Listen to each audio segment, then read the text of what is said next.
এক মাতব্বর বিচার করতেছে। লোকেরা কয় মাতবার সাহেব বিচার করতেছে না, আপনার বউ তো গাঙ্গে পড়ে গেছে গোসল করতে গিয়া। কি সর্বনাশ, তা আগে কও নাই কেন? দৌড়ে চলে গেছে নদীর ধারে। নদীতে ভাটির পানি যাচ্ছে এই দিক। চেয়ারম্যান সাহেব বললো যে কোন জায়গায় পড়ছে? কয় পড়ছে এই জায়গা দিয়া। ভাটির পানি যাচ্ছে এই দিক। চেয়ারম্যান দৌড় দিয়েছে উল্টা।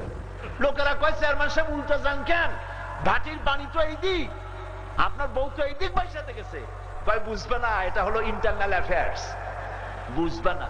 এই বউ চিরকাল আমার উল্টা ছিল। আমি যদি কই দিন, সে কই তো রায়। আমি বলতাম তারা উঠছে, সে কয় সূর্য উঠছে। আমি যদি বলতাম 300, সে কই তো 900। সারা জীবন আমার উল্টা চলছে। এই উল্টা বউ যে আজকে ভাটিতে যাবে, উজানে যাবে না, তা বিশ্বাস করিনি, উজানেই গেছে। এইরকম সম্পর্ক হলে এই স্বামী স্ত্রীর মধ্যে কোনো মহব্বত নাই, সংসারটা জাহান্নামের তুল্য হয়ে যাবে, ঠিক কিনা? স্বামী স্ত্রীর ভিতরে মিল মহব্বত হতে হবে, একে অপরের অধিকার সম্পর্কে জাগ্রত হতে হবে, স্ত্রীকে সম্মান করতে হবে, ভালোবাসতে হবে।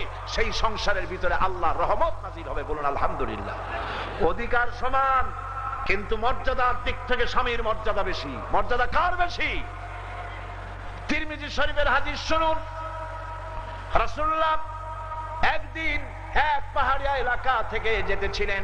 পাহাড়ের ভিতর থেকে এক পাহাড়িয়া উট এসে রাসূলুল্লাহ পাও মোবারকের উপরে চুমো খেলো, যেন সেজদাই দিল। সাহাবীরা বললেন, ইয়া রাসূলুল্লাহ, উটের কত বড় ভাগ্য, উট আপনার পায়ে চুমা দিল, সেজদা দিল। আপনি যদি আমাদেরকে অনুমতি দিতেন, আপনার পায়ে চুমা দিতাম, সেজদা দিতাম। রাসূলুল্লাহ বললেন, না, মানুষকে মানুষ সেজদা দিতে পারবে না। যদি মানুষকে সেজদা দেওয়া জায়েজ হতো, আমি তাহলে পৃথিবীর সমস্ত স্ত্রীদেরকে বলতাম তারা যেন তার স্বামীকে সেজদা দেয়।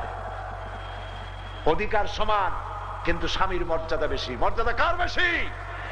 রাসূলুল্লাহ বলেছেন, কোন স্ত্রী যদি এই অবস্থায় মারা যায় যে তার স্বামী তার উপরে খুশি ছিল, রাজি ছিল, আল্লাহ রাব্বুল আলামিন ওই মেয়ে লোকটাকে জান্নাত দান করে দিবেন।